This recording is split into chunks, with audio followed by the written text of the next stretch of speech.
Hello बच्चों, मैं हूं गोपाल पालीवाल, आपका फिजिक्स टीचर। बच्चों, मैं मेरे यूट्यूब चैनल पे जेईई मेंस और एडवांस के previous year questions conceptually solve कराता हूं। आप मेरे साथ प्रैक्टिस कर सकते हैं। और अगर आपको मेरा चैनल या मेरा सब्जेक्ट आपको पसंद आए तो आप मेरे चैनल को सब्सक्राइब भी करें। प्रेजेंट क्वेश्चन बच्चों मैंने सेलेक्ट किया है जेईई मेंस 2026 का क्वेश्चन है, और ये एक तरीके से दो थ्योरी, इसमें two theories are involved. First dipole यानी इलेक्ट्रोस्टैट से रिलेटेड पार्ट, और सेकंड है जो ऑसिलेशन यानी simple harmonic oscillation, angular SHM से रिलेटेड क्वेश्चन है। क्वेश्चन में दिया हुआ है rigid dipole undergoes a simple harmonic motion about its centre in the presence of an electric field vector E1 equals to E0 x cap. Correct, E0 x cap एक electric field है, उसके अंदर एक जो डाइपोल रखा हुआ है, वो डाइपोल वो ऑसिलेट होता है अबाउट इट्स सेंटर।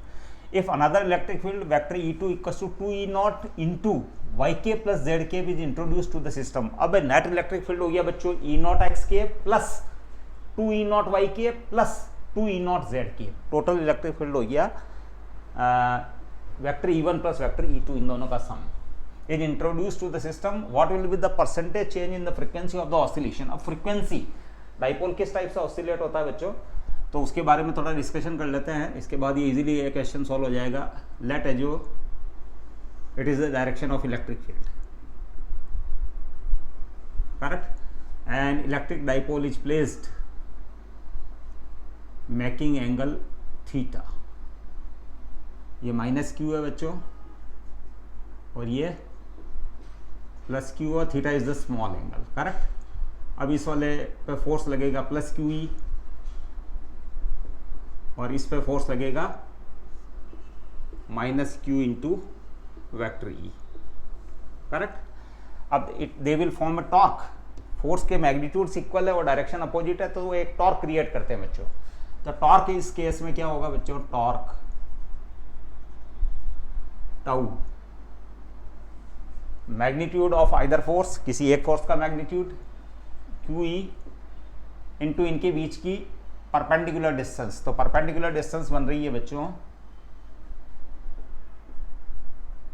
ये परपेंडिकुलर डिस्टेंस बन रही है बच्चों। आप इसको A ले लें, इसको B ले लें, और ये पॉइंट हो गया C, तो BC इंटू BC हो जाएगा बच्चों। चूंकि डाइपोल के अंदर we know that it is 2A, for sake of convenience हम 2A डिस्टेंस रखते हैं बच्चों। डाइपोल एक शॉर्ट एंटिटी है, करेक्ट। तो Q E into 2A sine theta हो जाएगा BC यहाँ एक तरीके से BC लिख देता हूँ, और ज्योमेट्री से Q E into 2A sine theta. अब इफ थीटा स्मॉल ऑसिलेशंस, तो थीटा स्मॉल होता है। इफ थीटा स्मॉल और measured in radian, then sine theta nearly equals to theta हो जाता है। तो implies tau equals to Q into 2A को साथ लिख लेता हूं बच्चों, इंटू 2A, ये 2A हो गया, और इंटू ई थीटा, ये हो गया Q into 2A। Electric dipole moment हो गया बच्चों, torque equals to PE theta. इसके बाद ये टॉर्क जो है उसकी direction it tends to rotate in clockwise sense. ये क्लॉकवाइज सेंस में रोटेट करने की टेंडेंसी रखता है, जबकि इसका एंगुलर डिस्प्लेसमेंट है एंटी क्लॉकवाइज सेंस में, यानी both are equal and both are opposite to each other. तो since theta and vector to opposite, so to equals to हो गया बच्चों माइनस PE थीटा। अब टॉर्क इक्वल्स टू होता है I अल्फा। अब इस एक्सिस के रेस्पेक्ट में रोटेट होगा बच्चों। इस एक्सिस के रेस्पेक्ट में ये क्या करेगा कि एंगुलर एसएचएम करेगा, टू एंड फ्रो मोशन, ठीक है ना।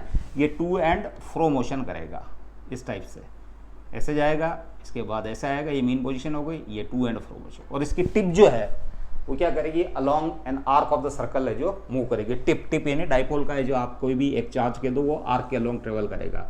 तो torque equals to I alpha equals to minus PE theta, और अल्फा इक्वल्स टू हो गया माइनस PE अपॉन I, और ये थीटा। ये जो differential equation of angular SHM है, differential equation of angular SHM. SHM। अब बच्चों इसके अंदर है जो टी दिया जाता है 2 पाई रूट एम बाई के होता है इन जनरल। तो M is the inertia factor, और इनर्शिया फैक्टर तो यहाँ आई है बच्चों, तो आई अपॉन स्प्रिंग फैक्टर यहाँ पीई है बच्चों, ये पीई करेक्ट। अब फ्रीक्वेंसी की बात करें एफ जो कि 1/t है, वो हो जाएगा 1/2 pi root PE by I correct. तो फ्रीक्वेंसी जो है वो प्रोपोर्शनल टू रूट ई है बच्चों यहाँ, क्योंकि ई है क्योंकि आपका प्रेजेंट डाइपोल है जो उसका और कुछ भी चेंज नहीं हो रहा है, मतलब ये डाइपोल वही है करेक्ट। इलेक्ट्रिक फील्ड चेंज हो रहा है बच्चों, तो इलेक्ट्रिक फील्ड चेंज हो रहा है तो ये नेट इलेक्ट्रिक फील्ड की डायरेक्शन में ये अलाइन हो जाएगा। इसके बाद उसको आप स्मॉल एंगुलर डिस्प्लेसमेंट देंगे और अगर उसको रिलीज करेंगे तो it will oscillate, it will angularly oscillate, वो एंगुलर एसएचएम करेगा करेक्ट। तो उस केस में F is proportional to E है, क्यों? क्योंकि ये जो पी आई ये सब कांस्टेंट्स हैं, मोमेंट ऑफ इनर्शिया है जो कांस्टेंट है, क्योंकि इसको है जो रोटेट तो है जो बच्चों इसी एक्सिस के रेस्पेक्ट में होना है, इस एक्सिस के रेस्पेक्ट, ये जो एक्सिस जा रही इसके रेस्पेक्ट में टू एंड फ्रो मोशन करना है इसको करेक्ट। तो moment of inertia will remain the same. तो since it also depends upon E, so F is directly proportional to root E when P and I are constants, correct? Now F2 upon F1 equals to हो जाएगा root E2 upon E1 upon E1। अब E2 net electric field का magnitude है बच्चों, तो E2 है आपके पास E2 मतलब है जो net field E2 dash upon E1 हो जाएगा, E2 डैश नेट फील्ड, या आप E फाइनल और E इनिशियल कर दो, E इनिशियल फाइनल, तो फाइनल हो जाएगा बच्चों E फाइनल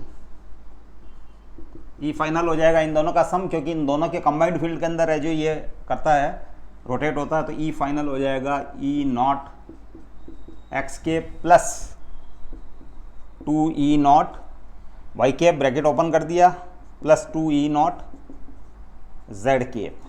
तो इसका मैग्नीट्यूड हो गया बच्चों EF का मैग्नीट्यूड करेक्ट, वो हो गया root of E0 square plus 2E0 का स्क्वायर प्लस 2E0 का स्क्वायर, ये हो गया बच्चों 9E0 स्क्वायर, या 9E0 हो गया बच्चों, या EF equals to 9E0 EF। और E इनिशियल है बच्चों E0, तो ये हो जाएगा बच्चों 9E0 और ये हो गया E इनिशियल है बच्चों E0। अब E0 से E0 कैंसिल, तो इट इज़ रूट 3, कितना आया F2 अपॉन F1 रूट 3। अब F1 को ये 1.73 लिख दूंगा मैं, F2 माइनस F1 इस इक्वेशन से F2 minus F1 upon F1 equal to root 3 को मैंने 1.73 लिख दिया माइनस 1 अपॉन 1 करेक्ट, और इनटू ये चेंज इन फ्रिक्वेंसी हो गया बच्चों delta F by F1 into 100 भी कर रहा हूं मैं, तो 1.73 माइनस 1 यानी 0.73 इंटू 100, तो ये बार बच्चों आ रहा 73%। तो ऑप्शन ए इज करेक्ट। तो बच्चों क्वेश्चन इजीली है, ये थ्योरी बताने के हिसाब से मैंने थोड़ी सी डिटेल बताई, अदरवाइज ये है जो क्वेश्चन अगर आपके फॉर्मूले वगैरह अगर आपके टच में और इस थ्योरी से आप कनेक्टेड हैं तो you can solve easily this question. हम अगले क्वेश्चन के साथ फिर मिलते हैं, step by step. Then thank you.